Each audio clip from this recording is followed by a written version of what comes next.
Hello my dear lovely students, मैं आनंद कुमार कर अपने यूट्यूब चैनल एक current classes India number 1 Nag Mandir Mishra टोला दरभंगा से आप सबों का हार्दिक स्वागत और अभिनंदन करता हूं।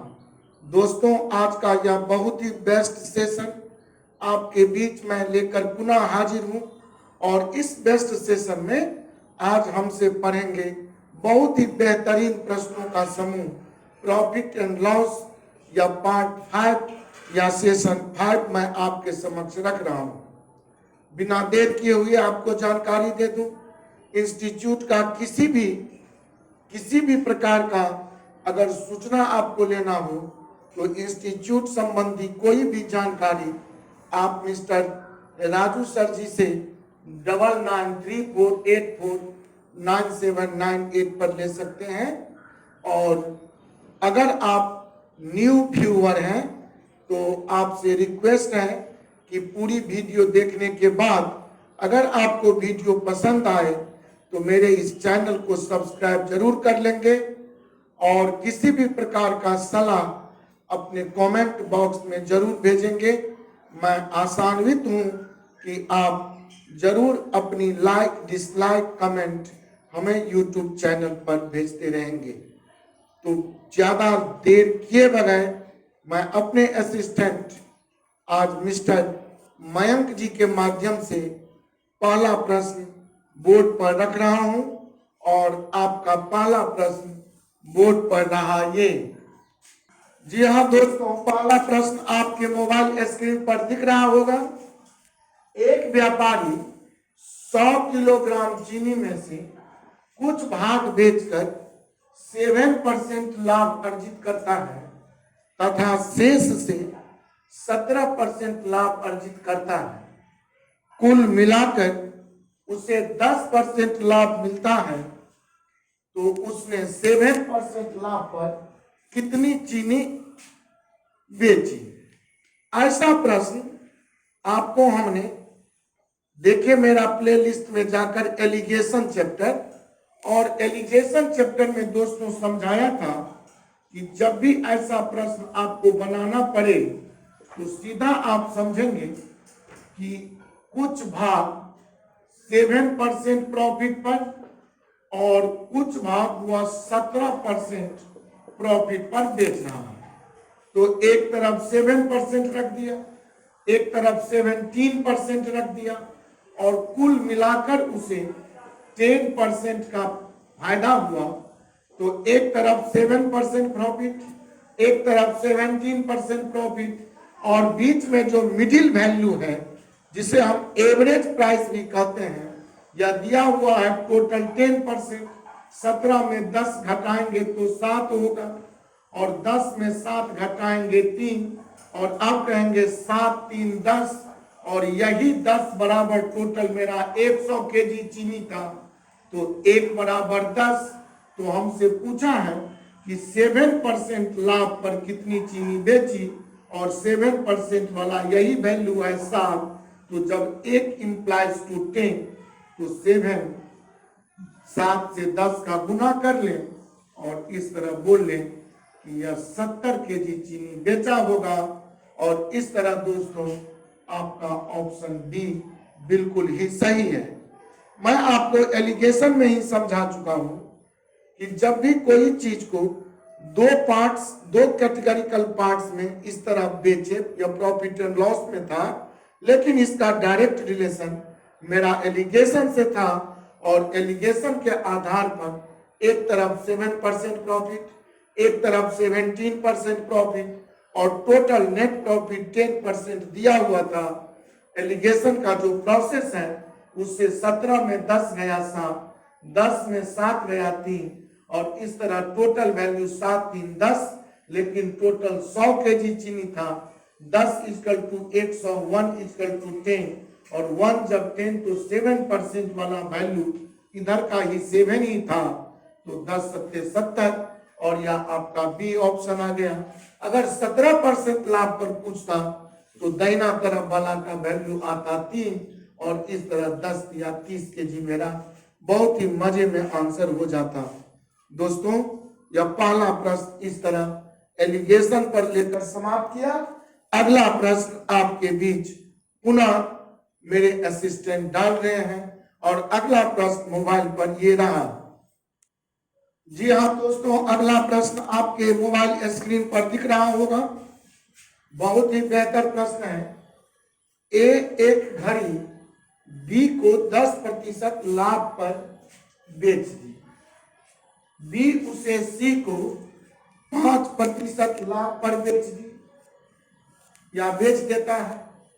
यदि सी 462 रुपया का भुगतान करे तो ए को घड़ी कितने मूल्य की पड़ी।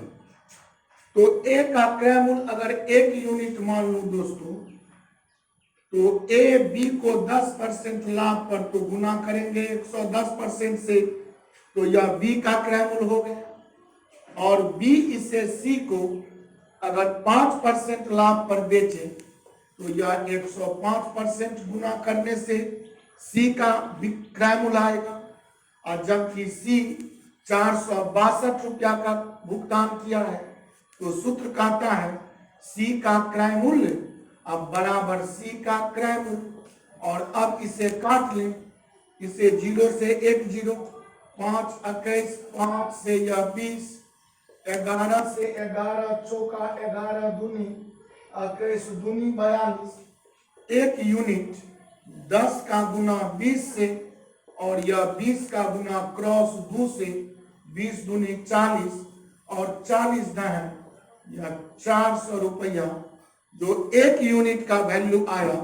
यही 1 यूनिट में ए का कॉस्ट प्राइस हमने मान रखा था। और इस तरह दोस्तों मुझे पूरा विश्वास है कि यह प्रश्न बहुत ही आसान और मजेदार तरीका से बनाया। हमारा सीधा सिद्धांत है प्रश्न पढ़ देंगे तो आंसर कह देंगे। और इस तरह ए का क्रय मूल्य अगर 1 यूनिट मान लो, इस 1 यूनिट का 10% लाभ पर अगर बेचा तो 110% से गुना कर लिया। और बी अगर सी को 5% प्रॉफिट पर बेचा तो 105% से गुना करते ही यह सी का कॉस्ट प्राइस आ गया। लेकिन सी 462 का भुगतान किया तो सी का भुगतान बराबर सी का भुगतान 1 यूनिट जो ए का वैल्यू था 400 रुपया। आपका ऑप्शन बी बिल्कुल ही करेक्ट सही आ गया। और इस तरह दोस्तों मुझे पूरी विश्वास है कि यह प्रश्न बहुत मजे में आप समझ गए होंगे और यह भी प्रश्न आपका समाप्त हुआ। दोस्तों बिना देर किए हुए मैं आपके साथ नेक्स्ट क्वेश्चन पर एक्टिविटी करता हूं। और अगला प्रश्न आपके मोबाइल स्क्रीन पर ये रहा। जी हाँ, अगला प्रश्न आप देख रहे हैं। एक व्यापारी ने अपने वस्तुओं के मूल्य को उनके क्रय मूल्य से 20% अधिक पर अंकित किया। उसने आधी वस्तु को उसके अंकित मूल्य पर 1/4 को 20% की कटौती पर तथा शेष को 40% की कटौती पर बेचा। कुल लाभ क्या है? कुछ भी नहीं है। व्यापारी का जो अंकित मूल्य है वह क्रय मूल्य से 20% अगर अधिक अंकित करे तो उसका अगर कॉस्ट प्राइस मान लीजिए कि 100 रुपया आप मान लें तो उसका एमआरपी जो है दोस्तों वह 20% अधिक पर अंकित किया तो 150 रुपया उसका एमआरपी होगा। अब उसने आधी वस्तु को उसके अंकित मूल्य पर, अब 150 रुपया का अगर आधा करूं तो आधी वस्तु अगर वह 75 रुपया का था तो यह 75 रुपया पर ही सपोज बेच डाला। अब 1/4 को तो 150 रुपया का 1/4 निकाल लें तो यह 20% की कटौती पर, तो इसका अगर 20% कटौती तो यह 80% पर बिका होगा। और इस तरह यहां अगर काट लो तो यह दोनों शून्य काट कर 4 दूनी 8 या 15 दूनी 30 रुपया में बेचा होगा। अब कहिए, और फिर कहता है शेष को, तो जब आधा उसका बिक गया, 1/4 बिक गया, तो आप गौर करें, आधा प्लस 1/4 का माने होगा 3/4। और अब उसके पास जो वस्तु बचा होगा वह 150 का 3/4, तो वह बेच डाला, आधा बेचा, फिर 1/4 बेचा, तो कुल जब 3/4 बिक गया, तो शेष की बात करूं तो 4 में 3 गया, 1/4 बचा, और उसको वह 40% की कटौती पर, तो इसको यह 60% पर बेचा होगा। और अब इसे अगर काट लूं तो यह दोनों जीरो कट गया, 2 दूनी 4, 2 तिया 6, 15 तिया 45/2 का मान 22.5। अब देखा जाए कि संपूर्ण वस्तु जो बिक्री किया वो आधा 75 रुपया का, 1/4 बेचा 30 रुपया का, और जो बच गया 1/4 वह 22.5 रुपया का बेचा है। तो अगर जोड़ लो तो 75 और 30 105, 105 और 22, 105 और 22 उसका हो गया 127.5। और इस तरह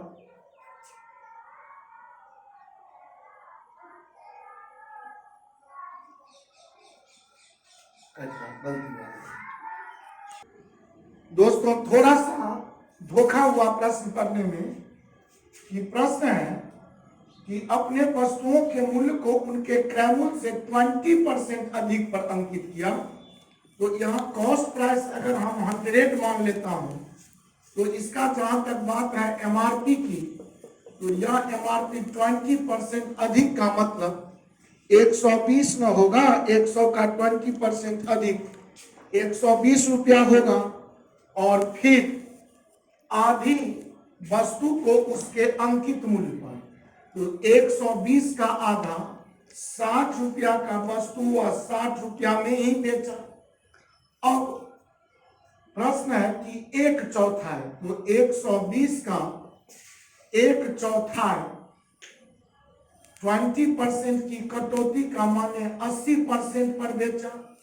और इस तरह अगर इसे काट लूं तो 00 4 दूनी 8 या 12 दूनी 24 रुपया में बिका होगा। अब जो 1/4 बचा, आधा बेचा 60, 120 का आधा 60 रुपया की वस्तु 60 रुपया में ही बेचा। 120 का 1/4 तो गुना ही कर डाला, हालांकि अब काट करके 30 रुपया होता, और 30 का 80% निकालते 20% छूट या कटौती, फिर भी 24 आता। अब आधा और 1/4 बिक गया, तो 120 का शेष जो बचा वह तो 1/4 ही बचा। 1/4 और आधा तब न पूरा, और इसको वह 40% की कटौती दाटी 60% पर बेचा। और इस तरह अगर इसको भी काट लो तो 4 तिया 12 या 6 तिया 18 रुपया में बिका होगा। अब अगर यह तीनों को जोड़ लो तो 8 4 12, 6 2 8 1 9 1 10, 102 रुपया में वह संपूर्ण वस्तु बेचा। That is your selling price. और टोटल कॉस्ट प्राइस मेरे पास तो 100 माना हुआ था, तो 102 में अगर 100 को घटा लें तो 2 रुपया, और परसेंट के लिए हम 100 के लिए तो 2% ही बोलेंगे। और मेरा ऑप्शन ए बिल्कुल ही सही और सत्य आ जाएगा। अर्थात थोड़ा सा यहाँ मिस्टेक हुआ था कि हमने एमआरपी को 50% समझ रखा था पढ़ते समय, जबकि एमआरपी पर वह कॉस्ट प्राइस पर वह 20% ही वृद्धि करके मूल्य लिखता है, अंकित करता है। तो तो 100 रुपया का सामान वह 120 रुपया ही उस पर प्रिंट करता होगा। और इस तरह आधा वस्तु 60 रुपया की वस्तु वह 60 रुपया में ही बेचता होगा। 1/4 120 का 1/4 20% की कटौती या छूट माने 80% पर 24 रुपया में बेचता होगा। और पुनः जो 1/4 बचा होगा वह 40% डिस्काउंट लिख रहा है, इसका मतलब 60% पर 18 रुपया में बेचता होगा। या तीनों सेलिंग प्राइस या विक्रय मूल्य को जोड़कर 102 रुपया समझ लिया, जबकि उसका संपूर्ण क्रय मूल्य 100 रुपया था, लाभ 2 रुपया, लेकिन 100 पर 2 रुपया 2% प्रॉफिट होना है। और इस तरह मेरा ऑप्शन ए बिल्कुल सही आ गया। मुझे पूरी विश्वास है दोस्तों कि आप सारे प्रश्न से रूबरू होते हुए बहुत मजे में समझ रहे होंगे। बिना देर किए हुए अगला प्रश्न आपके मोबाइल स्क्रीन पर ये रहा। जी हाँ दोस्तों, अगला प्रश्न आपके मोबाइल स्क्रीन पर यह 2 टाइप का क्वेश्चन आता है, जिस दोनों टाइप को समझकर आज का वीडियो हम समाप्त करेंगे। आज का क्लास हम आपके बीच समाप्त करेंगे। गौर से देखें कि एक व्यक्ति ने एक घोड़ा 5% लाभ पर तथा दूसरा 5% हानि पर बेचा। अर्थात एक पर जितना परसेंट का प्रॉफिट हो रहा है उतना ही परसेंट का लॉस दूसरे पर हो रहा है। यहाँ पर डिजिट 5% रखा है, कभी 10% कुछ भी रख सकता है, लेकिन जितना परसेंट का लाभ उतना ही परसेंट का हानि। और अगर केस क्रय मूल्य का हो तो देखें आगे, यदि प्रत्येक घोड़े का क्रय मूल्य 650 रुपया हो तो प्रश्न है कि उसे सकल व्यवसाय पर, सकल व्यवसाय का मतलब माने in whole transaction, in the whole business, संपूर्ण बिजनेस में व्हाट ही गेट्स, वह क्या प्राप्त करता है। तो ऐसे प्रश्न में जब क्रय मूल्य या कॉस्ट प्राइस मुझे पता होता है और तब दोनों वस्तुओं का कॉस्ट प्राइस अगर सेम हो और तब हम उस सेम कॉस्ट प्राइस पर जितना परसेंट, जैसे 5% प्रॉफिट एक पर लिया और 5% हानि दूसरा पर देकर बेच दिया, तो होल ट्रांजैक्शन पर मुझे लाभ और हानि कुछ नहीं होगा। कैसे? तो देख लें, अगर 650 रुपया आपका कॉस्ट प्राइस है तो 5% का लाभ अगर निकालेंगे तो हम 25 और 6 पंचे 30 दो 32 रुपया 50 पैसा, या बोलेंगे ना पहला पर यह प्रॉफिट है, या पहला घोड़ा पर प्रॉफिट हो गया। और दूसरा पर जब बात करेंगे तो 650 का फिर 5% ही निकालेंगे तो यह भी तो 32 रुपया 5 पैसा आपका 50 पैसा लॉस जाएगा। तो एक पर 32 रुपया 50 पैसा का प्रॉफिट होना और दूसरे पर 32 रुपया 50 पैसा का लॉस हो जाना क्या शो करता है कि पूरे ट्रांजैक्शन में ना लाभ हो सकेगा ना ही हानि। तो ध्यान रहे कि प्रॉफिट एंड लॉस का परसेंट बोथ हो, लेकिन यह केस हो कॉस्ट प्राइस का और दोनों वस्तुओं के लिए कॉस्ट प्राइस अगर सेम हो और लाभ हानि भी दोनों पर सेम लेकर बेच दिया जाए परसेंट में, तो ऐसी परिस्थिति में ना लाभ ना हानि, आपका उत्तर सी बिल्कुल करेक्ट होगा। लेकिन अगर केस विक्रय मूल्य का हो तो मामला बदल जाता है। कैसे? तो इसके लिए नेक्स्ट एंड लास्ट क्वेश्चन आपके नजदीक प्रस्तुत है और वह आपके मोबाइल स्क्रीन पर ये रहा। जी हाँ दोस्तों, अगला प्रश्न जो आप देख रहे हैं यह बहुत ही बेहतर है। और अभी अभी जस्ट हम पढ़े थे कि दोनों वस्तुओं का क्रय मूल्य सेम था, कॉस्ट प्राइस सेम था। और यहाँ आप देखें कि एक व्यापारी ने 2 गाय 5000 रुपया प्रति गाय की दर से बेच दी। तो यहाँ पर दोनों का जो विक्रय मूल्य या सेलिंग प्राइस है वह 5000 रुपया इक्वल है। अब उस पर एक पर 10% का घाटा माने लॉस, जबकि दूसरे पर 10% का लाभ माने प्रॉफिट। तो पूरे सौदे का परिणाम लेने के लिए आपको मैं पहले बता दूं कि इसका व्याख्यात्मक विधि तब टेक्निक सिखा देता हूं। ये तो तय है कि टोटल अगर उसका हम कॉस्ट प्राइस देखें तो 5,000 और प्लस 5,000, तो दोनों का सॉरी कॉस्ट प्राइस नहीं सेल प्राइस, तो 5,000 और 5,000 10,000 रुपया होगा।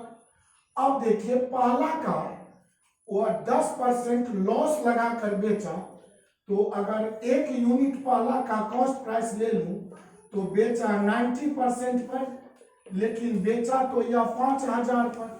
और इससे अगर आप देखेंगे तो अगर इसको काट लूं तो इसे आप कहेंगे 5,000 का 10 से गुना का मतलब 50,000 और बटे 9।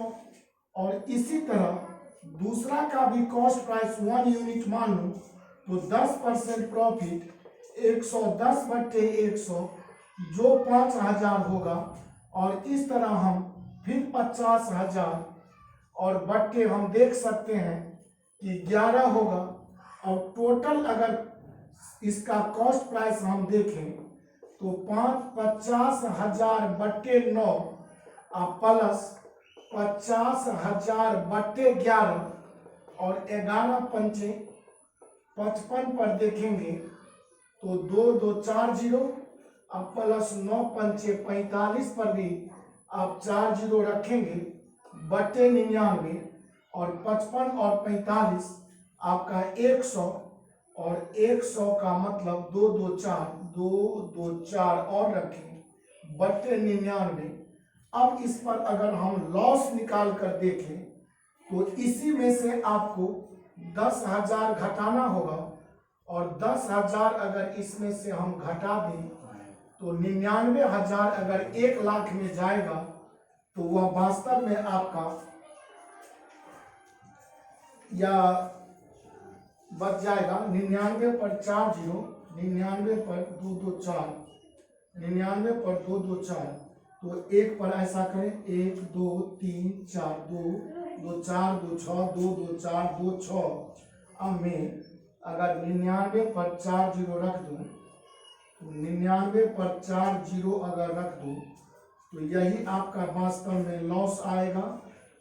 और यह हम लॉस कह सकते हैं 10,000। और यह लॉस कितना परसेंट है तो इसको 100 से गुना कर लेंगे और तब इसमें अगर इतना से भागा लगा दूं तो यह आपका 1% लॉस दिख जाएगा। तो ऐसा प्रश्न को बनाने के लिए सबसे जो बेस्ट, इतना बड़ा हम आपको व्याख्या कर रहा था, आप ऐसा कुछ भी न करेंगे। जब भी आपका सेल प्राइस इक्वल हो, जब भी आपका सेल प्राइस इक्वल हो और इस इक्वल सेल प्राइस पर आपको लॉस या प्रॉफिट का परसेंट दिखाना हो तो इतनी बड़ी माथापच्ची या उलझन न करें और कोई भी दिमाग दौड़ाने की बात नहीं है। इसमें आपको सिर्फ ये चेक कर लेना था कि मेरा दोनों भी परिस्थिति में सेलिंग प्राइस 5,000 सेम या इक्वल है। तो इस स्थिति में आप हमेशा लॉस देखेंगे और यह 10% का घाटा माने -10 और दूसरे पर 10% का प्रॉफिट +10 माइनस प्लस माइनस 10 गुने 10 बट्टे 100 कर ले, यह कैंसिल ही होगा। यह डबल जीरो हटकर -1 और माइनस इंडिकेट्स ऑलवेज लॉस। और इस तरह आप दोस्तों 1% लॉस आपका 1% का घाटा, ऑप्शन सी बिल्कुल सही हो जाएगा। और मुझे पूरी विश्वास है कि ऐसे प्रश्न का हल क्विक एंड फास्ट बहुत जल्दी लिया जा सकता है, वो भी ओरली या मौखिक। और आज मैं फिर आपको बता दूं कि अपने गांव भीत भगवानपुर, जो मधेपुर प्रखंड मधुबनी जिला झंझारपुर अनुमंडल में पड़ता है, मैं अपने गांव अपने चाची के कार्यक्रम में, जो चाची का देहावसान हो गया था, मैं पिछला वीडियो में जानकारी दे चुका हूं दोस्तों। उसी क्रम में यहाँ आया हूं और हमारी संपूर्ण परिवार शोक संतप्त है और इस परिस्थिति में मेरा पूरा प्रयास है कि मेरी चाची तो चली ही गई, लेकिन आप लोगों से जो जुड़ा हुआ हूं वह आपका सेवा करना मेरा पहला धर्म और अधिकार भी बनता है। तो इतनी डिस्टरबेंस के बावजूद भी मैं अपने सबसे 3 मंजिले छत पर ये शांति रहने के कारण, ताकि वीडियो बनाने में असुविधा ना हो, मैं बहुत ही कम संसाधन का प्रयोग करके एक मोबाइल सेट के माध्यम से यह वीडियो आप तक पहुंचाने का प्रयास कर रहा हूं, ताकि आपका लिंक न टूटे, आप लिंक आउट न हो सके। मैं आपके सुखद भविष्य की कामना करते हुए दोस्तों आज का मुलाकात समाप्त करता हूं। अलविदा दोस्तों, टाटा बाय बाय। बहुत जल्द नेक्स्ट वीडियो में आपके साथ मिलता हूं बहुत अच्छे और तेवर वाला प्रश्न लेकर। तब तक के लिए बहुत बहुत धन्यवाद। Tata bye bye lovely dear my students.